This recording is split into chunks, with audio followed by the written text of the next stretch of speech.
Hi friends, അപ്പോൾ എല്ലാവർക്കും learn with me എന്നെ ചാനലിലേക്ക് സ്വാഗതം. LP UP സിലബസ് ബേസ് ചെയ്തുകൊണ്ടുള്ള മൂന്നാമത്തെ ക്ലാസ്സാണ് നമ്മുടേത്. അപ്പോൾ നമുക്ക് ക്ലാസ്സുകളിലേക്ക് നടക്കാം.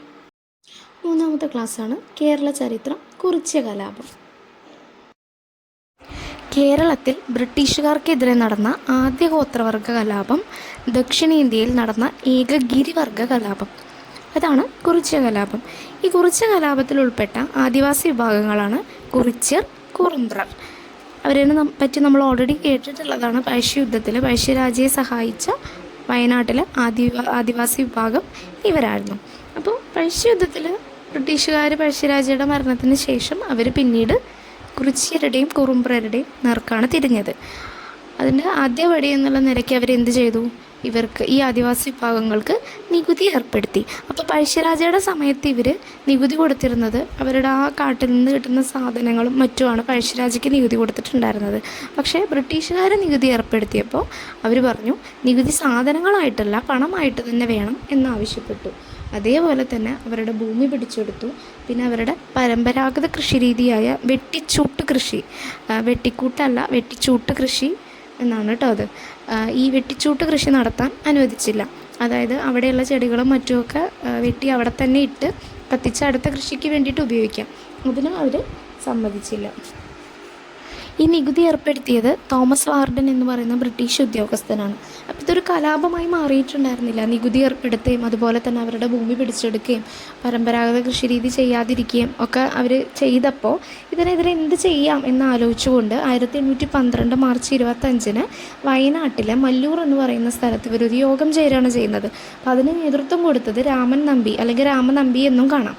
പഴശ്ശിയുടെ പിന്മുറക്കാരനായ ഈ രാമനമ്പിയാണ് ഇതിന് നേതൃത്വം കൊടുത്തത്. അപ്പോൾ അവർ അതുപോലെ തന്നെ അവിടെ ഉണ്ടായിരുന്ന പ്ലാക്കച്ചന്തു, ആര്യരം വീട്ടിൽ കോന്തപ്പൻ, വെങ്കലോൻ, കേളു എന്ന് പറയുന്ന ആദിവാസി നേതാക്കളും കൂടെ ഇതിന് നേതൃത്വം നൽകി. അപ്പോൾ ഇവരുടെ എല്ലാവരുടെയും ആ ഒരു സാന്നിധ്യത്തിൽ അവിടെ യോഗം നടന്നുകൊണ്ടിരിക്കുമ്പോൾ ഇതിനിടയിലേക്ക് ആ ബ്രിട്ടീഷുകാർ വന്ന് അവരെ ആക്രമിക്കുകയാണ്. ചിലപ്പോൾ ഒരു കലാപത്തിനായിരിക്കാം എന്ന് തോന്നി അത് അടിച്ചമർത്താനും അവരെ ആക്രമിക്കാനും ഈ ബ്രിട്ടീഷ് ഉദ്യോഗസ്ഥർ ചെയ്യുന്നത്. അപ്പോൾ അവരെന്ത് ചെയ്തു? ആ ലഹളക്കാർ അതിൻ്റെ ദേഷ്യത്തിൽ ചുരങ്ങൾ വഴിയുള്ള ഗതാഗതം നിരോധിച്ചു, പോലീസ് സ്റ്റേഷനുകൾ ആക്രമിച്ചു. അതിനു പുറമെ മാനന്തവാടി, സുൽത്താൻ ബത്തേരി എന്നിവിടങ്ങളിലെ ബ്രിട്ടീഷ് ആയുധ കേന്ദ്രങ്ങളൊക്കെ ആക്രമിച്ചു. ഇങ്ങനെയാണ് അവർ തിരിച്ച് പ്രതികരിക്കുന്നത്. ഇതാണ് കുറിച്യ കലാപം, അല്ലെങ്കിൽ കുറിച്യ കലാപത്തിലേക്ക് വഴി തെളിച്ചതെന്ന് പറയുന്നത്.